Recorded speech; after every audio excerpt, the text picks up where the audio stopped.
자, 네 번째 주제는요, 이제 구체적인 그 교감에 대한 얘기를 좀 해보려고 그러는데요. 교감은 사실은 뭐 굉장히 많습니다. 여러분들이 할 수 있는 교감 활동이 굉장히 많고, 그 중에서 제가 오늘 말씀드릴 내용은 그 가장 기본적인 5가지의 교감 활동에 대해서 우선 말씀을 좀 드리려고 합니다. 개는 듣는 방법을 아는 사람에게 말을 한다고 합니다. 이 말은 그 터키의 노벨 문학상 작가죠. 오르엔 파무크라는 사람이 얘기한 건데요. 자, 여러분들의 강아지는 여러분들에게 말을 하고 있나요? 또 여러분들은 나와 같이 생활하는 내 반려견의 말을 들을 준비가 되어 있나요? 첫 번째 기본적인 교감 활동 중에서는 가장 중요한 부분입니다. 산책 교감인데요. 이거는 가장 기본적인 교감이면서 반려견과의 교감에서 아무리 강조해도 지나치지 않는 그런 내용이죠. 산책은 반려견과의 긴밀한 유대감을 형성해 주고요. 오랫동안 혼자 있어야 되는 강아지들 있잖아요. 이런 강아지들의 분리불안이나 짖음, 어느 정도의 스트레스를 견뎌낼 수 있는, 그렇게 해주는 아주 중요한 교감 활동입니다. 제가 이제 반려견 산책에서 가장 중요하다고 생각하는 거가 3가지인데요. 이 부분을 좀 말씀을 드릴게요. 첫 번째는 내 강아지의 산책 성향을 좀 파악해서 그 성향에 따라서 산책을 해주는 것. 이게 가장 중요하다고 제가 강조를 하고 싶은 내용입니다. 자, 여러분들의 강아지는 어떤가요? 자, 몇 가지 타입이 있는데요. 첫 번째는 산책하러 가면 무조건 친구들과 같이 노는 것, 뛰어들고 놀고 장난치고 친구들의 냄새를 맡고 이런 것을 좋아하는 그 타입의 강아지들이 있습니다. 두 번째는 저와 같이 있는 금돌이와 같은 경우인데요. 뭐 흙이나 나무, 돌, 또 친구들이 지나간 자리, 뭐 이런 자연의 냄새를 맡는 거를 훨씬 더 좋아하고요. 저희 금돌이 같은 경우는 친구들과 인사하는 거를 5초에서 10초 정도 지나면 바로 그 돌아서서 자연의 냄새를 맡게 되죠. 이런 부분들을 좋아하는 강아지들이 있습니다. 두 번째 부류가. 세 번째는요, 반려인들과 산책하러 나가는 것 자체를 중요하게 생각하고요. 같이 외출해서 같이 있다, 같이 동행하고 같이 걸어간다, 같이 시간을 보내고 있다 라는 것을 이제 즐기는 그런 그 타입이 있습니다. 뭐 이런 강아지들 같은 경우에는 뭐 어떤 강아지가 와도 굉장히 그 관심이 없죠. 또 뭐 짖을 수도 있고요. 이런 강아지들은 대부분 또 다른 반려인들, 그 다른 친구들을 데려온 사람들도 좋아하게 됩니다. 그래서 주로 사람들을 좋아하는 스타일이죠. 그래서 그런 강아지들이죠. 이런 부류의 강아지들이 있고요. 네 번째는 첫 번째, 두 번째, 세 번째에 해당되지 않고 조금씩 골고루 이런 성향을 갖고 있는 그런 그 강아지들인 것 같아요. 자, 여러분들의 강아지는 어떤 타입에 속하나요? 뭐 딱 한 가지에 속할 수도 있고요. 약간씩 겹칠 수도 있고요. 자, 일단 여러분들의 강아지의 산책 성향을 좀 먼저 파악해서 그 산책 성향에 맞는 그런 산책을 좀 시켜주는 것. 이게 가장 중요한 내용이라고 생각하고 제가 오늘 좀 강조를 드리고 싶습니다. 예를 들어 볼까요? 강아지를 만나면 두려워하고 싫어하는 우리 강아지가 있다고 쳐보죠. 이 강아지한테 자꾸만 친구들을 만나라, 같이 가서 놀아라 이렇게 할 경우에 엄청난 스트레스를 받게 되는 거죠. 물론 강아지들은 그 사회성이 있어야 되고 친구들을 만나고 교감할 수 있어야 되지만, 자, 나이가 어린 강아지들 같은 경우는 뭐 충분히 그렇게 발전할 수 있는 그런 기회도 있고 시간들이 있지만, 이미 성견이 된 강아지들은요, 아무리 노력해도 한계가 있거든요. 자, 내 아이의 산책 성향에 맞게 냄새를 맡길 좋아하는지, 친구랑 노는 걸 좋아하는지, 반려견하고 같이 다니는 걸 좋아하는지, 이 성향에 맞게 여러분들의 강아지의 산책을 한번 시켜주시면 어떨까 싶습니다. 두 번째는 아무리 강조해도 지나치지 않는 안전한 산책이 되게 하자는 건데요. 자, 반려견과 같이 산책을 하다 보면 내 반려견의 위험 인자들도 있고요. 또 같이 만나게 되는 강아지들도 있고요. 그리고 옆을 지나다니는 비반려인들도 있고요. 또 산책길에 떨어져 있는 먹어서는 안 되는 버려진 음식물도 있고요. 그리고 주변을 다니는 여러 가지 교통수단들, 자전거, 킥보드, 오토바이, 심지어는 차량, 이런 부분들에 대해서 굉장히 위험한 상황들이 많고 사고 날 확률도 있고요. 이런 부분들을 좀 철저하게 안전을 지켜서 여러분들이 안전한 산책이 될 수 있도록 하셔야 되고, 또 개물림 사고 이런 부분들도 사전에 방지하는 그런 산책을 해 주셔야 됩니다. 세 번째 제가 강조하고 싶은 거는요, 좀 산책의 폭을 좀 다양하게 하자. 저희 집 주변에는 여러 가지 산책 코스들이 있습니다. 야산도 있고요, 운동장도 있고, 숲길도 있고, 놀이공원도 있고, 반려견 산책 공원도 있고, 여러 가지 코스가 있거든요. 제가 집에서 딱 나오면 동서남북으로 4가지 기본 코스가 있고요. 하루에 한 번에 제가 한 30-40분 정도 산책하는데 A, B, C, D 4코스를 어떤 경우는 A 코스를 반을 돌고 C 코스에서 마감을 하기도 하고요. 또 B 코스를 돌다가 D 코스 쪽으로 저희가 마감을 해서 산책을 끝날 수도 있고요. 이렇게 되면은 4가지 코스가 8가지 코스가 되고요.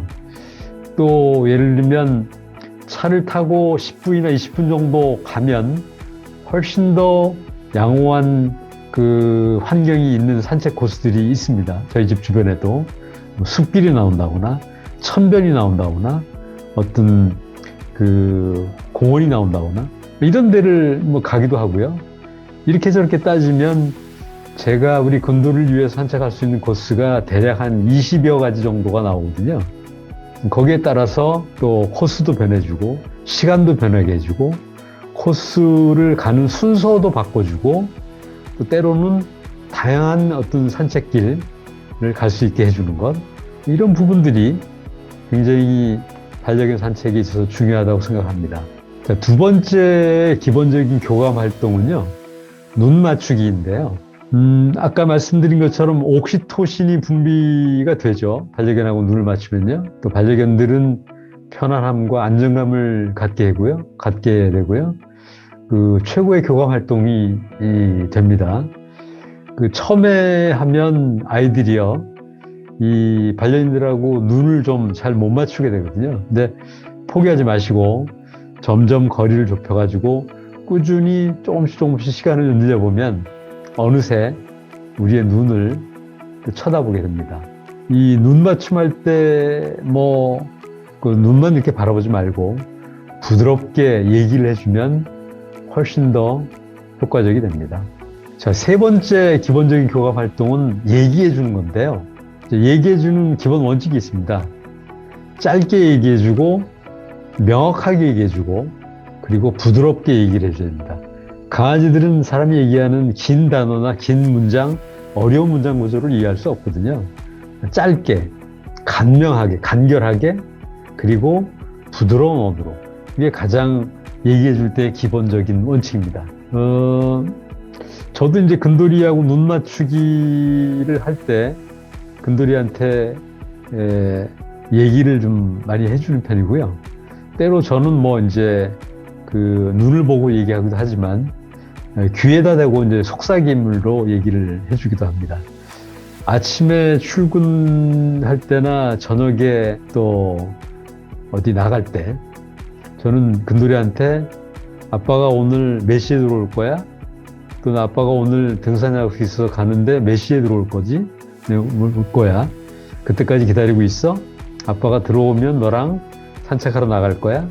이렇게 단문으로 쉽게 알아들 수 있도록 그렇게 얘기를 해줍니다. 심지어는 저 같은 경우는 외출하게 될 경우에 외출하게 되는 배경, 어떤 일 때문에 외출하게 된다라는 단어들도 분명히 얘기를 해주고요. 반드시 돌아올 시간대까지도 얘기를 해줍니다. 자, 그러면은 강아지한테 이렇게 얘기를 해주는 게 강아지가 이해를 할까요? 얘기를 100% 이해하지 못합니다. 그럼에도 불구하고 우리가 얘기를 하는 이유는 결국은 강아지들하고의 어떤 유대감, 또 어떤 교감을 하는 이유가 심리적인 안정감을 갖게 하는 거고요. 또 그런 안정감을 계속 주면 혼자 오래 있을 때도 혼자 잘 보낼 수 있게 해주는 거고요. 결국 이제 안정감을 주면 스트레스가 줄어들기 때문에 뭐 수명까지도 이제 늘려주고요. 이런 부분들 때문에 우리가 얘기를 해주라는 건데요. 자, 그러면 여러분, 개들은 보호자의 퇴근 시간을 알 수 있을까요? 없을까요? 모든 강아지들이, 모든 개들이 다 알 수 있다고 얘기할 수는 없고요. 아는 강아지들이 많이 있습니다. 어떻게 알아낼까요? 자, 우리가 통상 얘기하는 오감이라는 거예요. 오감은 우리 인간도 똑같이 갖고 있었죠, 오감. 청각, 시각, 촉각, 또는 뭐 여러 가지 감각들에 대한 기관들이 우리가 갖고 있잖아요, 오감에 대해서.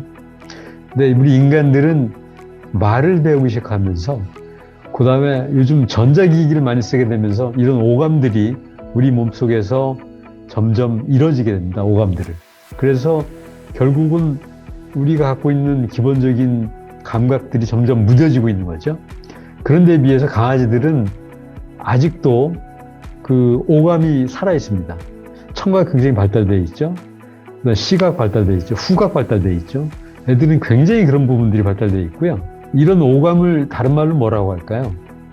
다른 말로 우리가 흔히 쓰는 동물적인 감각입니다. 이 동물적인 감각을 이용해서 보호자들이 언제 퇴근해 오는지 알아낼 수 있는 강아지들이 많이 있습니다. 다른 말로 텔레파시라는 표현도 쓰기도 하고요. 자, 만일 여러분들이 열심히 강아지들하고 교감을 해서 교감 지수가 높아지면 어느 날 여러분들의 퇴근 시간에 맞추어서 강아지가 여러분의 현관문 앞에서 기다리는 일이 생길 수도 있습니다. 저 같은 경우에도 이제 근돌이하고 계속 얘기해주고 뭐 이렇게 하는 과정에서요. 아무래도 이제 오랜 시간을 거쳐서 얘기해주고 교감을 하다 보면 이 강아지들이 반려인의 말을 알아듣는 것들이 많이 늘어납니다. 또 5년을 같이 산 강아지와 10년을 같이 산 강아지, 20년을 같이 산 강아지가 다 다르거든요. 훨씬 더 오래 시간을 같이 하면 할수록 핵심 단어들을 이해하게 되고요. 말의 흐름을 이해하게 되고 또 어떤 본능적인 감각들을 또 알게 되고 지금 얘기하는 건 이런 뜻일 거야 라는 것들을 본능적으로 강아지들이 알 수가 있습니다. 그래서 저희 근돌이 같은 경우에도 매번 그렇지 않지만 어느 날 제가 퇴근할 때 2층 창가에서 나를 기다리고 있거나 또는 내가 들어오는 차 소리를 듣고 현관문 앞에 달려 나오거나 하는 부분들을 제가 보면서 깜짝깜짝 놀랄 때가 있습니다. 네 번째 기본적인 교감 활동은요, 스킨십입니다. 강아지에 따라서 좋아하는 부분하고 싫어하는 부분들은 다르죠. 좋아하는 부분들은 대부분 목 밑에 부분하고요, 귀 뒷부분, 그 다음에 반려인이 만질 경우는 머리, 그 다음에 등 같은 부분, 이런 부분들을 되게 좋아하고요. 강아지 싫어하는 부분은 좀 공통적으로 같은 것 같습니다. 발을 만지는 거 싫어하고, 발톱 같은 거 싫어하고요. 꼬리 만지는 거 싫어하고, 또 코를 만지는 것, 입을 만지는 것, 이런 부분들은 대부분 좋아하지는 않는 것 같습니다. 저 같은 경우에는 산책이 끝나고 저녁에 집으로 돌아오면은 우리 근돌이의 코와 미간의 그 사이 부분, 이 사이 부분을 가볍게 제가 키스해 주는 경우가 있고요. 이런 것도 되게 좋아하고, 또 가끔씩 근돌이 코와 제 코를 같이 이렇게 부벼주는 그런 부분도 근돌이한테 해주고 있습니다. 또 우리 근돌이 같은 경우는 뒤에서 이렇게 가볍게 안아주는 백허그도 아주 좋아합니다. 대부분의 강아지들이 반려인들이 해주는 걸 좋아한다고 하는데요. 이런 부분들도 여러분들이 한번 해보시면 어떨까 싶습니다.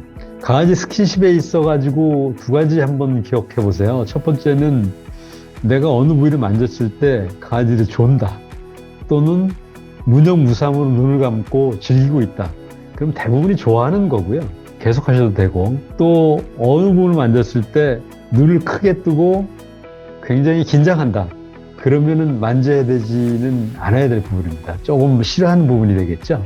이런 부분들을 좀 비교하시면 좋을 것 같고요. 자, 이제 여러분들도 여러분의 반려견이 좋아하는 스킨십 포인트를 한번 찾아보시기 바랍니다. 자, 5번째 기본적인 교감 활동은 마사지인데요. 마사지하고 스킨십은 조금 다르죠. 소요 시간, 또 범위, 또 드리는 노력, 이런 부분에서 좀 스킨십은 간단하게 하는 부분이고요. 마사지는 어떤 목적을 가지고 조금 집중적으로 정성스럽게 일정 시간에 들여서 해야 되는 부분들을 우리가 마사지라고 얘기하는데요. 저 같은 경우에는 근돌이가 이제 디스크가 있는 근골격계가 좋지가 않기 때문에 제가 주로 이제 허리 디스크 부분, 또 다리 부분, 엉덩이 근육 이런 부분들을 좀 잘 만져주고요. 마사지 시에는 저 같은 경우 원적외선 램프를 좀 틀어가지고 마사지하는 부분을 좀 따뜻하게 온도를 올려서 하는 편이고요.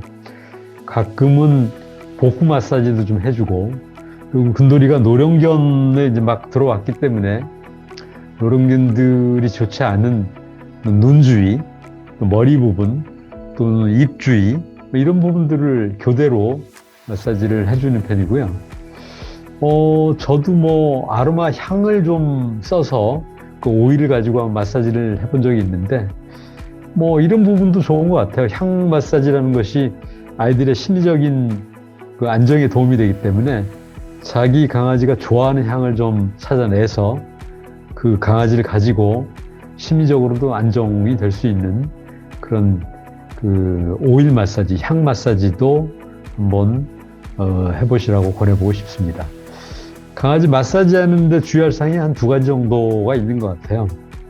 싫어할 경우는 하지 마라. 그리고 강제적으로 하지 마라. 그리고 좀 부드럽게 조금씩 강도를 좀 높여 나가서 좀 하라는 거고요. 그 다음에 마사지 가장 기본은 보호자의 손길을 거부하지 않는 거잖아요.